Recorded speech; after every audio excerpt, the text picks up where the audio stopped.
Olá, meus amados, graça e paz em Cristo Jesus. Que o Senhor te abençoe, que o Senhor nos abençoe. Mais uma vez nós estamos aqui juntos para orarmos e adorar o Senhor e aprender um pouco mais com a sua santa palavra, estudando a primeira carta do apóstolo Paulo à igreja de Coríntio. Carta esta que tem muitas lições importantes para as nossas vidas, não é verdade? Vamos então orar e louvar em seguida o nome do Senhor. Oremos. Santo, amado e eterno Deus, digno de toda honra e de toda glória és tu, Senhor. Nós precisamos, Deus, nesse momento, da tua direção, que o teu Espírito Santo nos conduza, nos oriente, abre as nossas mentes, Pai, nos faça entender com clareza a tua palavra, os conceitos guardados, ó Deus, nesta palavra, para as nossas vidas, para que possamos responder o chamado que o Senhor tem para cada um de nós. Pois como salvos em Cristo Jesus, temos a missão, recebemos o chamado, ó Deus, para anunciar as verdades do Senhor para aqueles que precisam, que ainda não conhecem. Nos ajuda, Pai, a sermos exatamente o que queres que sejamos, não por nós, mas por Ti, Senhor. Fica conosco, pois assim oramos e agradecemos, em nome de Jesus. Amém. Louvado seja o nosso Deus, a quem devemos a vida, somos gratos a Ele por tudo e que possamos louvá-lo agora em forma de gratidão. Ele nos deu vida, Ele nos deu família, nos deu amigo e, acima de tudo, salvação em Cristo Jesus. Por isso, vamos louvar o seu nome. Yeah, yeah, yeah,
amigo, família, muitos irmãos.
em meus lábios e também no coração.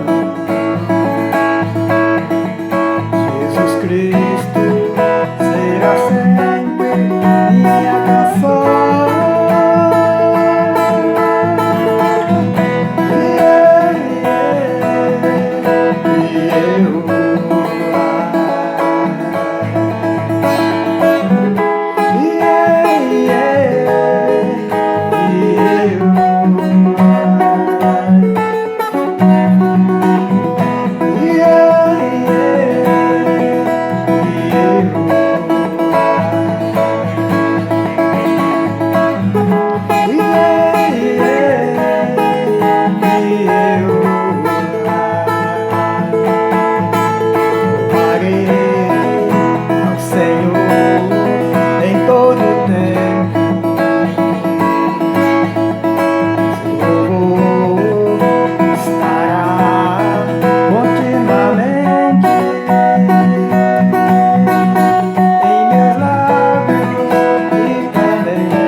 Seja sempre o Senhor o motivo da nossa canção, o motivo da nossa alegria, porque Ele nos deu vida e não há nada mais precioso do que viver e viver com Cristo.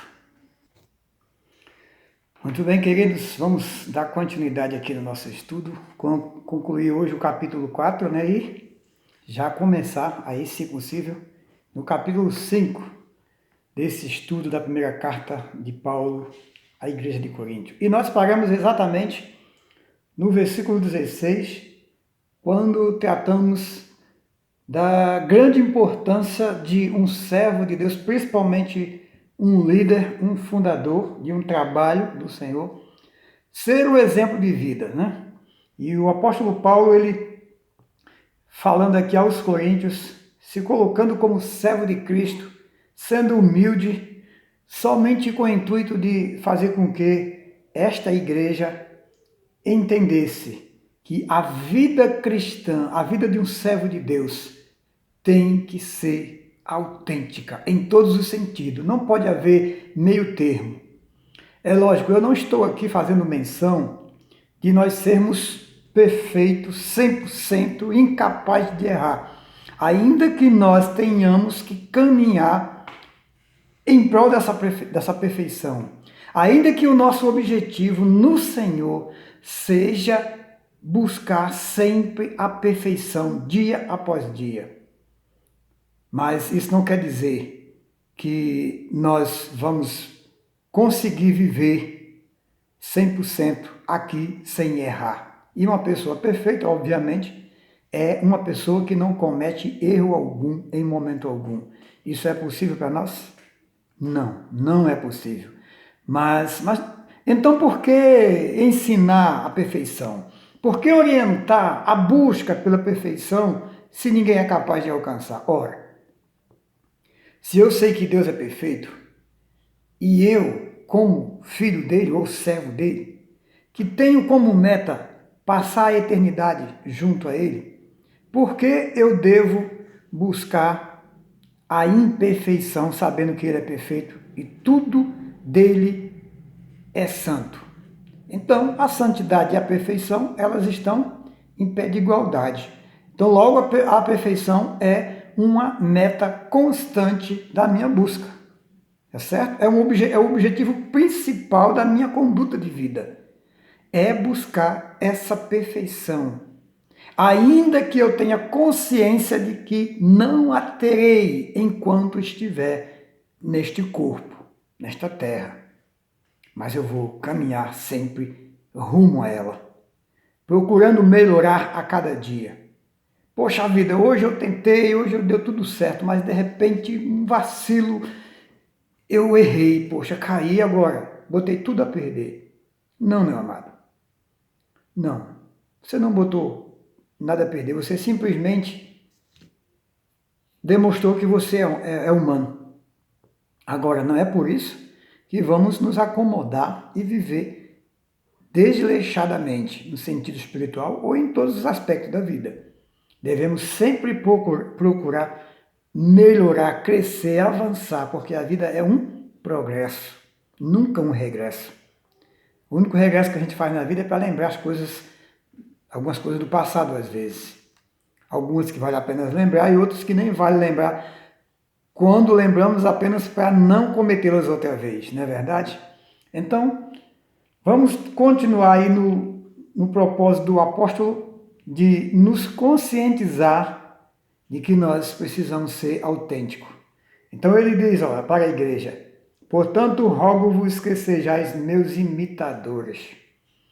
Né? Quem, como eu até falei isso as últimas palavras do último encontro, né?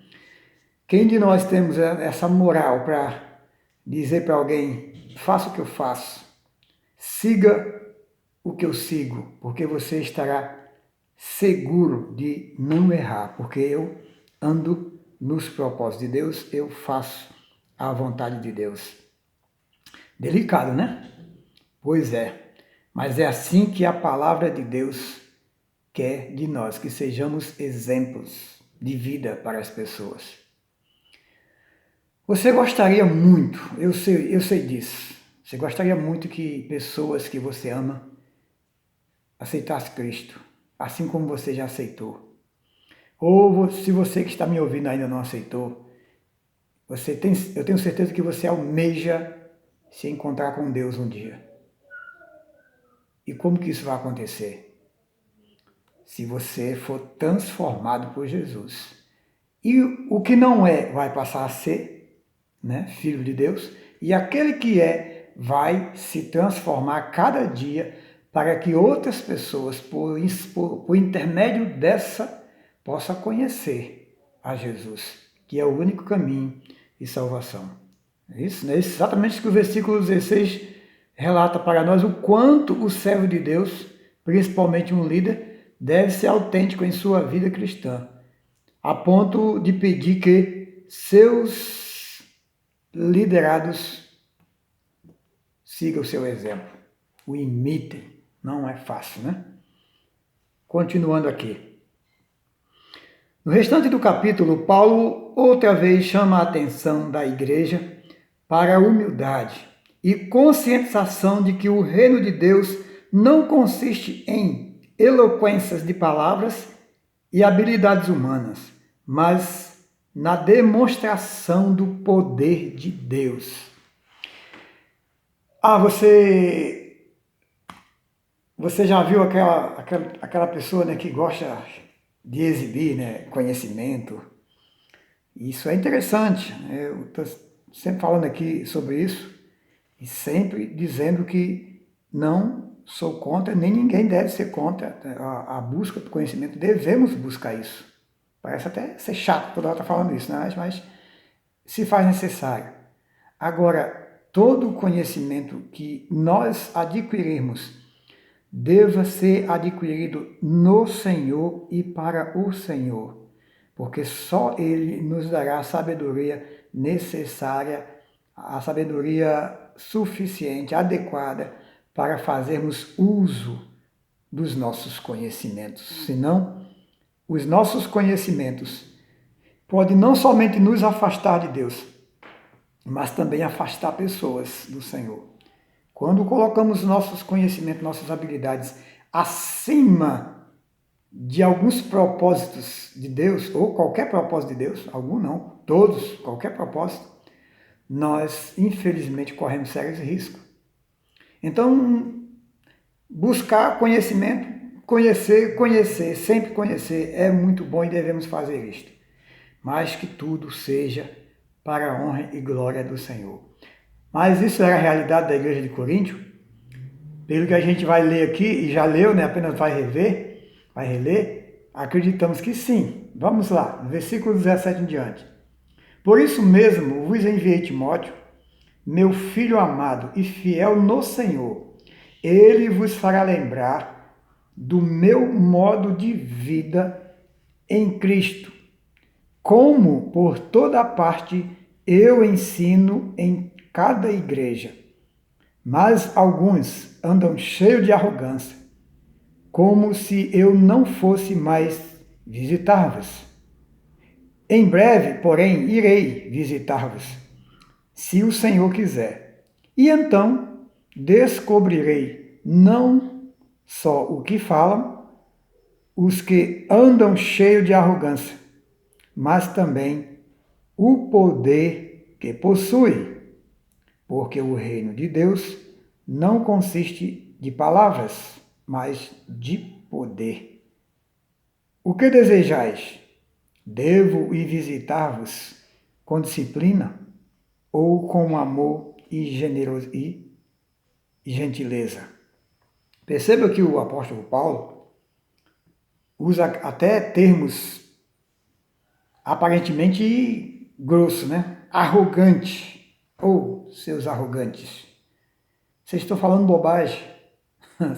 Lógico que eu não estou lendo isso aqui, né? São as minhas palavras dentro do que eu estou entendendo aqui na situação da igreja de Coríntio. E realmente eles estavam sendo arrogantes, porque Paulo, em certos pontos, estava sendo descredenciado, como já falamos antes, assim como outros também, o próprio Apolo, que era líder, e Pedro, porque enquanto alguém defendia um, desprezava o outro, lembrando que esse era o conceito comum de um povo de cultura greco-romana, povo ligado aí à filosofia, né, da Grécia, aquela coisa de o meu mestre é melhor do que o teu, sabe? Eu aprendi com o melhor mestre, eu prefiro aquele, eu prefiro esse. Então, essas discussões, essas preferências estavam causando desavenças, divisões na igreja. E quando a gente continuar aqui lendo os 5, vamos entender melhor ainda por que o apóstolo Paulo está falando desse jeito, chamando os crentes de Coríntio de arrogantes. Vocês estão cheios de arrogância, como se eu não fosse mais aí, ou como se eu não existisse. Por quê? Tem razão para isso? Vocês têm motivo para isso?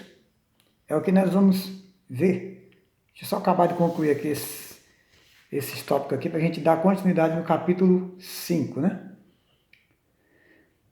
Ok, todo crente deve buscar o conhecimento através das escritas ou outros meios que lhes proporcionem conhecer cada vez mais os desígnios de Deus para a sua vida, como também para compreender determinadas passagens bíblicas, às vezes difíceis de entender, como já falamos.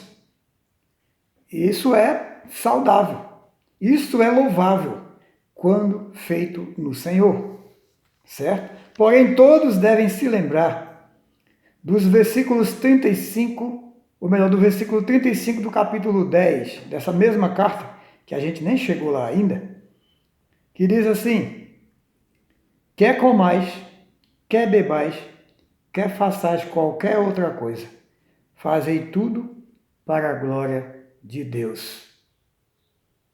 Quer ser sábio? Ou melhor, quer ser bem informado? Ótimo! Seja. Busque conhecimento o máximo que você puder, até para você não ser enganado por qualquer um. Isso é muito saudável. Quer sabedoria? Você pode adquirir por meio de conhecimento? Depende do seu ponto de vista. Se no seu ponto de vista a sabedoria procede de conhecer, entre aspas, eu diria que você estava certo, você está certo. Mas não a sabedoria que vem de Deus. Porque a sabedoria que vem de Deus só Ele pode dar. E você não vai adquirir nos conceitos de conhecimento do mundo, tá certo? Alguns conceitos do dia a dia, que a gente podemos até chamar de aprendizagem comum na vida do homem, que é normal, muitos deles estão até ligados à realidade da própria existência do homem, concedida por Deus. Isso nos dá, de fato, sabedoria. Mas outro tipo de conhecimento que a gente adquire através de estudo e de pensamentos de terceiro e tudo mais, isso aí vai nos dar informação, que pode também se transformar em sabedoria dependendo de como nós vamos utilizar estes conhecimentos. Por isso, quer comai, quer bebais, quer façais qualquer outra coisa, faça tudo para a glória de Deus. Se Deus não estiver sendo glorificado através dos nossos conhecimentos, através da nossa sabedoria, entre aspas, não adiantou de nada. Só serviu para nos tornar ainda mais egoístas, arrogantes, como era o caso dos crentes de Corinto. Talvez não todos, né? Mas acredito que uma grande quantidade estavam nessa situação. Por que devemos fazer assim? Por que tem que ser tudo para a glória de Deus? Porque dele e por ele são todas as coisas. Também é uma passagem bíblica que eu não me lembro agora, me perdoe. Nem sempre a mente funciona, né? Para a gente trazer à memória tudo que a gente... alguns versículos que a gente consegue decorar, mas não, às vezes não consegue lembrar onde está, qual livro, qual capítulo e o versículo. Mas, meu amado, a igreja de Coríntio, por ter se deixado levar pelos conceitos mundanos, como a gente viu aqui no início, né, do capítulo, aliás, foi no capítulo 3 ainda, né? Que a gente viu que o espírito mundano causa divisões na igreja. Capítulo 3. Então, nós já estamos agora, vamos para o 5.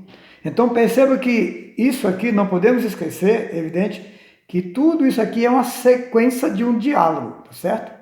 Aqui não, até aqui não tem, agora está falando de uma coisa e mudou para outra. Não, aqui é uma sequência de um diálogo. O apóstolo começou escrevendo essa carta como se estivesse conversando com os irmãos, tá certo?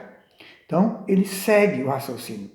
Se apresenta, faz alguma abordagem com relação à humildade, a quem pertencemos, de quem nós somos, e que não se deve se prender a homem algum, muito embora nós devemos respeitar, considerar, mas ninguém deve ser visto como Senhor, porque só o Senhor é o Senhor Jesus, é Deus. E aqui ele segue dizendo o que nós somos, né? Apenas servos do Senhor, no sentido de escravo, porque era o contexto dele, certo? Naquela época existia escravo, como existiu até poucos anos atrás aí, né, na nossa cultura. Então, a gente vê que o assunto continua. E depois dele abordar essas questões, ele chama a atenção dos irmãos mais uma vez para a humildade. Eles deveriam descer do pedestal. Estavam certamente se sentindo melhor até do que os apóstolos. Então Paulo chama de arrogante, porque eles estavam, infelizmente, confundindo as coisas e não estavam entendendo o conceito de vida no reino de Deus. E para tanto nós vamos dar continuidade agora no capítulo 5. Diz assim: de fato, ouve-se que há imoralidade entre vós, e imoralidade do tipo que nem mesmo entre os gentios se vê, a ponto de alguém manter relações sexuais com a mulher do seu pai. Olha que grave. Olha que absurdo, meu amado. Quando Paulo fala aqui dos gentios, ele está falando daquelas pessoas que não conheciam a Cristo, que não faziam parte do reino de Deus. Certo? Então, a igreja de Corinto estava vivendo em situação que praticando coisas, em caso, não todos, mas alguns, que nem no mundo era comum fazer. O camarada se envolver intimamente com a mulher do próprio pai. Ah, era mãe dele? Não sei, poderia não ser. Podia ser madrasta, certamente era madrasta, né? Mas é totalmente inaceitável, a falta de respeito, a falta a imoralidade é muito grande, é muita depravação. O cara não respeitar nem sequer o pai. Para uma pessoa que se diz filho de Deus, fazer parte da igreja do Senhor, tem cabimento um negócio desse? Mas era o que estava acontecendo. E onde é que entra aí a questão dos outros? Se aqui está falando de caso de um. Alguém estava vivendo desse jeito. E os outros, o que é que tem a ver com isso? O que é que os outros têm a ver com isso? Tem a ver que os outros que tinham a responsabilidade de administrar, de cuidar, de corrigir, estavam sendo passivos com essa situação. E não podemos. O reino de Deus ele é imparcial com os hábitos do mundo, do pecado. Estavam sendo passivos. Eles deveriam tomar atitude, deveriam coibir essa ação, mostrar que a igreja do Senhor precisa ser tratada com zelo, com decência, precisa dar exemplo. Eles não estavam dando. E ainda assim estavam cheios de arrogância, achando que era alguma coisa. Por isso que Paulo, no capítulo anterior, destaca essa questão de eles serem arrogantes. Vamos seguir aqui na leitura para ver o que o apóstolo Paulo diz acerca disso. De eles estarem sendo tolerantes a essas coisas dentro da igreja. Estais cheios de arrogância. Olha aí, mais uma vez ele trazendo à tona aí a arrogância. Estais cheios de arrogância. Não deveis, pelo contrário, lamentar e expulsar os do vosso meio. Quem cometeu isso? Interessante que ao retornar aqui, ou melhor, a repetir a frase aqui, arrogância, ele usa uma exclamação, né, para chamar a atenção mesmo. Vocês estão cheios de arrogâncias, ou de arrogância. Vocês acham que tem motivo, tem razão para ser arrogante? A arrogância não cabe em lugar nenhum, né? Mas se eles queriam se gabar, mostrasse razão para isso, através de uma conduta, de uma vida moralmente louvável. Mas não era o que estava acontecendo. O caso era gravíssimo e, no entanto, eles estavam sendo passivos. Entende? Não pode ser assim de maneira alguma. Não pode ser assim. Então, queridos, o capítulo 4, né, que foi dividido por dois tópicos. O primeiro é os ministros encarregados dos mistérios de Deus, e o segundo, que a partir do versículo 6, diz que ele fala sobre o orgulho dos coríntios e a humildade do apóstolo, exatamente diante dessa realidade. Já no capítulo 5 ele traz um único título que trata-se exatamente da impureza na igreja de Coríntio. Olha que triste. Um povo cheio de arrogância, achando que estavam com tudo, mas vivendo imoralidade dentro da igreja do Senhor. O corpo de Cristo é santo. Não pode viver na imoralidade, não pode viver na podridão. E a imoralidade era essa, entre outras coisas, né? Essa daqui é, digamos, a pior de todas, certo? Em continuidade ao diálogo com a igreja, o apóstolo contrapõe-se aos sentimentos de alegria, fazendo-os olhar para dentro de si mesmo, a igreja, no caso, né, cada um, e ver que não existia motivo para orgulho, e sim para lamentar, em detrimento do seu estado moral, como a gente já viu nos versículos 1 e 2. Vai se orgulhar de quê, de uma situação dessa? Que moral tem uma igreja para corrigir o povo quando essa vive dando mau exemplo? Que moral tem um crente para ensinar, dar lições morais para as pessoas quando ele mesmo não vive essa moralidade? Essa vida moral de maneira correta, né? Às vezes é mais um moralista do que viver, propriamente dito, uma vida moralmente correta. Então, a gente precisa refletir sobre essas coisas. Talvez não seja o meu caso, não seja o seu caso, talvez não seja o nosso caso, mas isso serve para nos alertar do quanto é fundamental e o quanto necessitamos de uma vida autêntica, como cristão, como crente em Cristo Jesus. Como alguém que diz que tem Deus em si, que crê em Deus. Eu dizendo que tenho Deus, eu confessando isso, eu não posso viver mais uma vida imoralmente. Não posso viver uma vida mergulhada no pecado, na indecência. Não posso. Eu vou perder o controle, eu vou perder a paciência em alguns momentos, porque eu sou homem, sou humano, sou falho. Mas eu preciso entender que como cristão, como servo, como filho de Deus, eu tenho que evitar o pecado, eu tenho que fugir da imoralidade. E o que nós poderíamos caracterizar como imoralidade? São tantas coisas, né, que a gente vê, mas uma delas é essa depravação sexual que nós vivemos hoje. Homens e mulheres se relacionam intimamente de qualquer forma. As pessoas se conhecem no mesmo dia já se envolvem intimamente. É uma questão complicada. As meninas começam a namorar e já vão para a cama. É uma coisa absurda. E é lógico, para o contexto social não tem nada de errado com isso. O careta sou eu, certo? O atrasado sou eu. O titio que não sabe de nada sou eu. Porque o mundo é isso aí. Mas isso está certo? Pessoas estão antecipando coisas que não têm ainda capacidade de lidar com elas. Libertinagem. Pessoas estão recebendo liberdade para fazer coisas que elas ainda não estão habilitadas a fazer. E aí vai fazer o quê? Loucura. Os resultados são catastróficos na sociedade. Entendeu? O índice de prostituta aumenta, o índice de homossexualismo aumenta cada vez mais. Tudo isso é normal, né? Para o mundo é normal.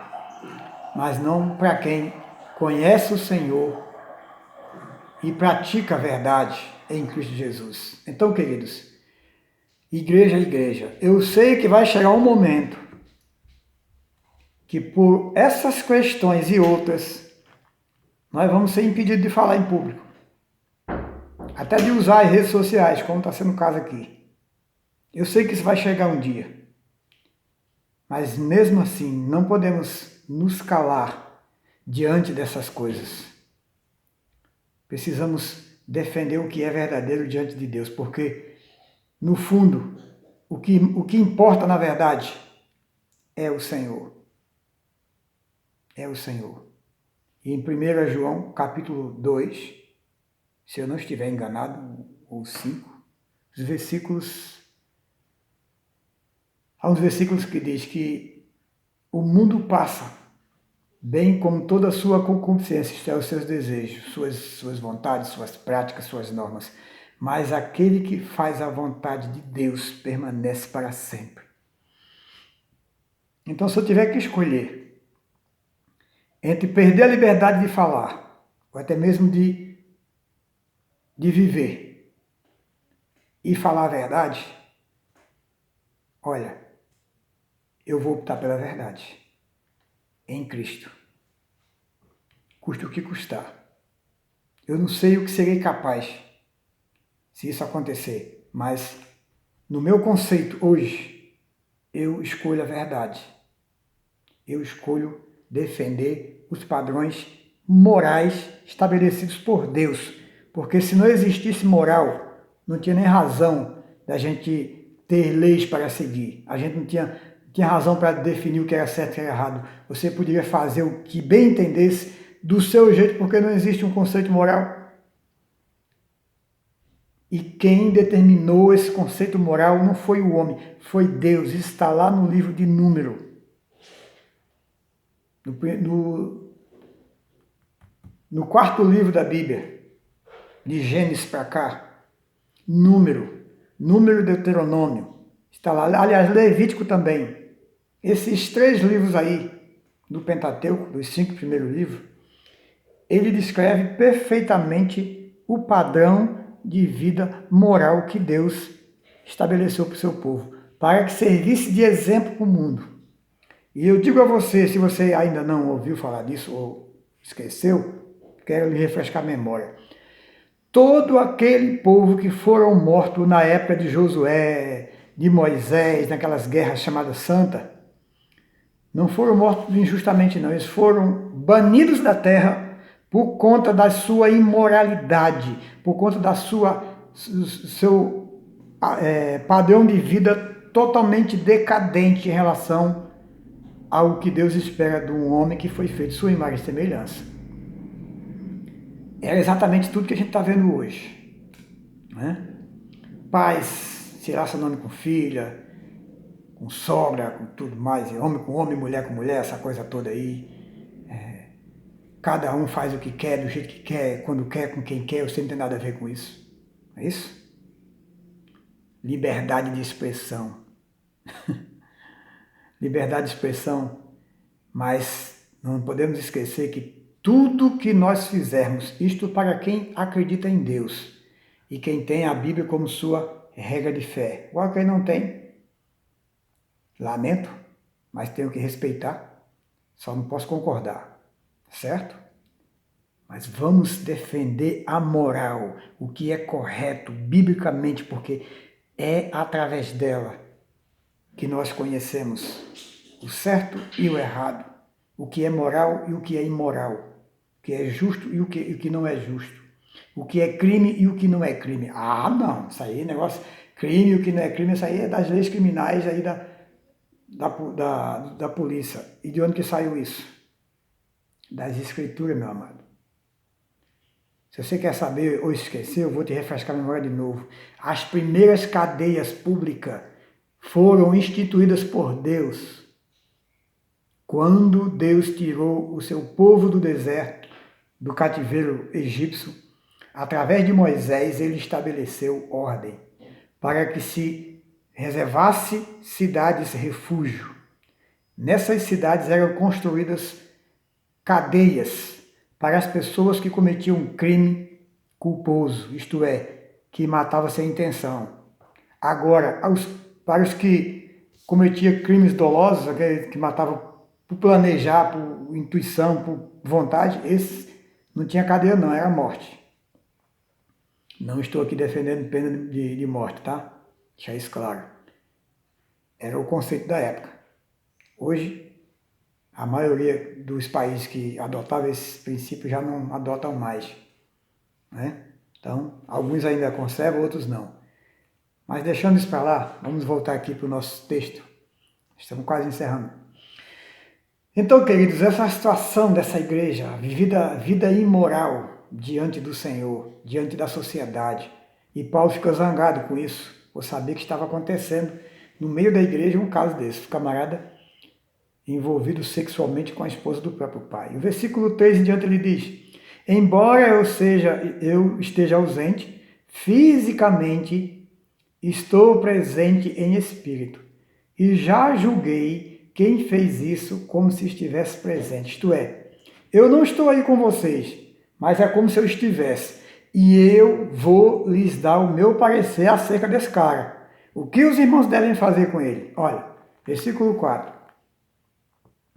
Quando vos reunirdes em nome de nosso Senhor Jesus, e eu estando com vocês em espírito, eles deveriam trazer no seu consciente que Paulo estava com eles mesmo estando distante. Estava com ele o quê? Na defesa pela justiça, na defesa pela verdade, na defesa pela pureza da igreja, na defesa pelo reino de Deus. Paulo estava presente com eles. Então ele diz aqui, no versículo 4, mesmo estando convosco em espírito, junto com o poder do nosso Senhor Jesus. Aí ele conclui aqui no 5, entregai esse homem a Satanás para a destruição da carne, para que o espírito seja salvo no dia do Senhor Jesus. E eu vou parar por aqui hoje, nesse versículo 5 do capítulo 5. E aqui tem uma questão muito interessante que salta aos nossos olhos. Ora, o pecado desse cara era tão grave que o apóstolo Paulo pede que a igreja entregue esse cara a Satanás. Epa! Mas aí ele foi para o inferno, entregou o Satanás, tirou a salvação do cara. Não está falando disso aqui não, irmãos. Está se falando de ele receber a punição no seu corpo, no seu físico, pela gravidade que ele estava cometendo, até para que servisse de exemplo para os outros.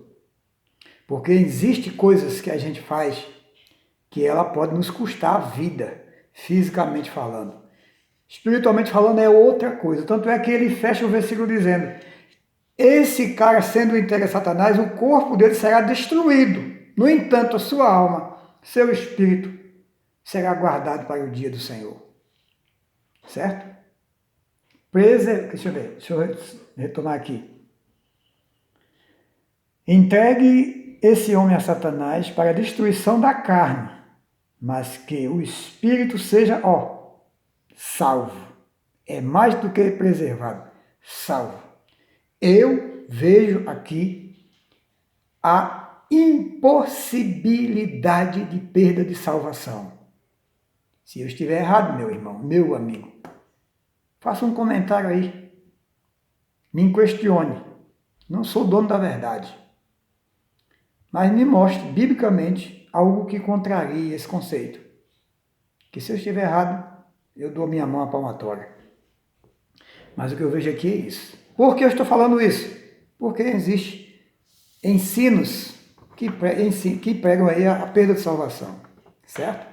Então, queridos, esses versículos aí do 3 ao 5 é um versículo forte, mas importante para nós. Até Paulo se sentia responsável pela igreja, independente de onde estivesse. O que aprendemos aqui? Aprendemos que quando construímos alguma coisa, nos sentimos responsáveis por ela. Ficamos preocupados se ela vai continuar andando de maneira correta, se vai ter um progresso. Isso acaba nos acompanhando, isso é normal, certo?